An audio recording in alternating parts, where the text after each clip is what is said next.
नमस्कार, वकील साहब इंडिया में स्वागत है। आज हमारे साथ आर.के. बेदी साहब हैं जो कि दिल्ली बार एसोसिएशन इलेक्शन के अंदर ऑब्जर्वर रहे हैं। एक सवाल उठ के आया है और ये सवाल किसने किया है? सुरेंद्र चौहान जो कि सीनियर वाइस प्रेसिडेंट का इलेक्शन लड़ रहे थे, जो कि वो लूज कर गए हैं।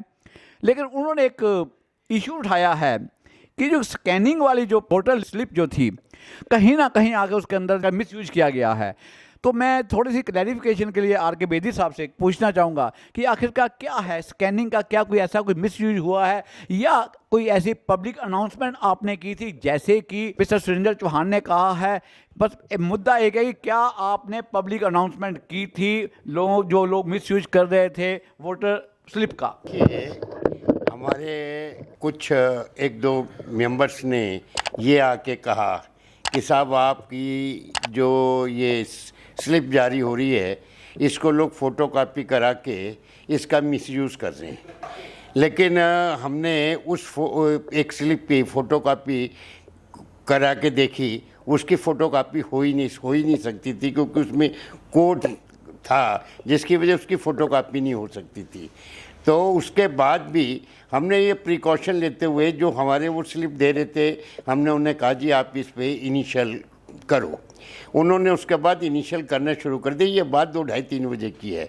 उसके बावजूद भी क्योंकि मेंबर्स की एप्रीहेंशन थी, तो हमने ये ज़रूर कहा कि अगर ऐसा कोई हमारी नोटिस में आया या पकड़ा जाएगा तो हम उसके खिलाफ कार्रवाई करेंगे।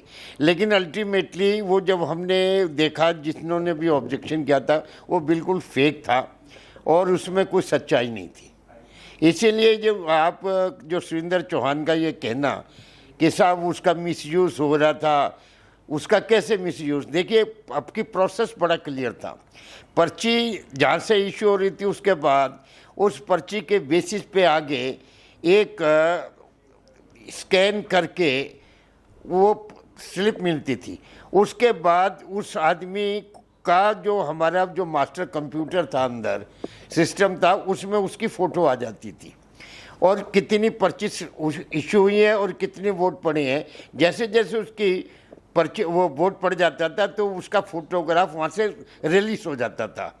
तो अगर और उसके बाद जिसका भी वो होता था उसको मैसेज आ रहा था फ़ोन पे कि your vote has been casted. तो ऐसा कोई वो नहीं था कि वो कोई ऐसा हुआ हो, लेकिन रूमर्स फैलती हैं। हम लोग क्योंकि ऑब्जर्वर थे, अगर हमें किसी ने शिकायत की है तो हमारी जिम्मेवारी थी कि उसे चेक करते। हमने उसको चेक किया, चेक करने के बाद वो फेक पाया गया। बताएंगे कि जब ये पर्ची इशू होती है, आपका जो ब्लॉक कब होता था वोट जो है, क्या वो स्कैनर के अंदर ब्लॉक होता था या अंदर जो सिस्टम जहाँ पर वोट कास्ट वहाँ पर होता था? देखिए, ब्लॉक तो जैसे आपने स्कैनिंग किया ब्लॉक वहाँ हो जाता था। हमारे पास अंडर एस्टिमेशन आ जाती थी और उसका फोटोग्राफ आता था। जैसे अगर स्कैन की पर्ची हम कहते हैं 200 हो गई, हम नीचे आता था कि 180 वोट पड़ गए, 20 लोगों ने वोट डालना। जैसे वो 20 लोग वोट डाल जाते थे वो हमारे कंप्यूटर से वो फ़ोटो क्लियर हो जाते थे और नेक्स्ट आ जाते, वो उसके अंदर रिकॉर्डेड हो रहते थे। तो आप ये कहना चाहते हैं कि किसी भी सूरत के अंदर आकर सिस्टम इतना वेल प्रूफ था कि किसी भी सूरत के अंदर आकर उस वोटर स्लिप की जो फोटो स्टेट होने के बावजूद उसका यूज़ नहीं किया जा सकता था? देखिए, पहले तो उसका फ़ोटो हो ही नहीं सकता था क्योंकि उसके अंदर कोड था। उसको जो फोटोग्राफिक मशीन थी वो उसको पिक नहीं कर रही थी, क्योंकि ये जिन्होंने ऑब्जेक्शन लिया आके उनके साथ ही जाके बार काउंसिल के वो मेंबर थे, हमने उनके सामने उनको कहा कि अगर आपका ये ऑब्जेक्शन है तो आप हमारे साथ चलिए। हमने देखा, उन्होंने कहा नहीं साहब कोई मिसयूज नहीं। दूसरा, आपने देखा होगा कि बार काउंसिल के मैक्सिमम मेंबर वहाँ पे, क्योंकि आप तो इलेक्शन कवर कर रहे थे, सारे के सारे आए हुए थे। अगर कोई ऐसी बात होती तो वो लोग कोई ना कोई ऑब्जेक्शन जरूर करते। ऐसा है कि जब आदमी हार जाता है या जीत जाता है, जीतने वाला तो ऑब्जेक्शन कम करता है, हारने वाला तो हमेशा ऑब्जेक्शन करता है। लेकिन मेरे हिसाब से अब की, क्योंकि कोई भी कैंडिडेट जो भी हारा है, जो भी जीता है, उसका मार्जिन इतना था कि उसमें ये कहना कि साहब इसमें ये फोटोकॉपी यूज़ हुई है या वो हुई है, ये सारी सब झूठ है बिल्कुल। जब उनसे कहा कि आपके पास कोई कंक्रीट एविडेंस है जो साबित करे कि यहाँ पर मिस यूज हुआ है, उन्होंने कहा नहीं, एक हियर्स है, मैं सुनी सुनाई बात के बेसिस पर बात कर रहा हूँ।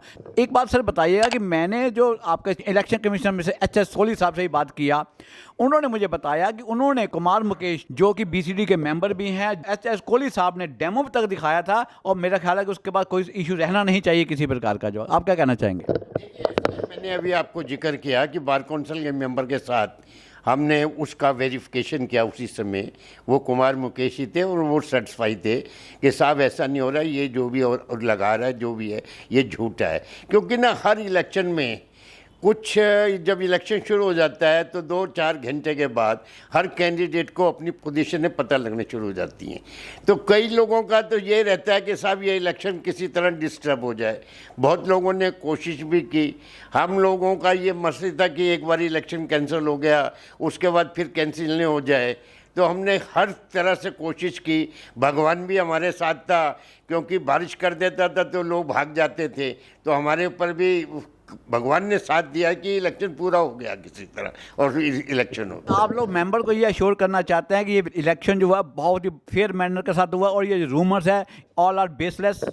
देखिए ऐसा है, आपने ऑलमोस्ट कवर किया उस दिन, और आपने अभी मैंने आपके इंटरव्यू भी देखे, आपने देखा कि हर आदमी ने कहा, बार काउंसिल के मेंबर्स ने भी कहा कि इससे फेयर और अच्छा इलेक्शन नहीं हो सकता।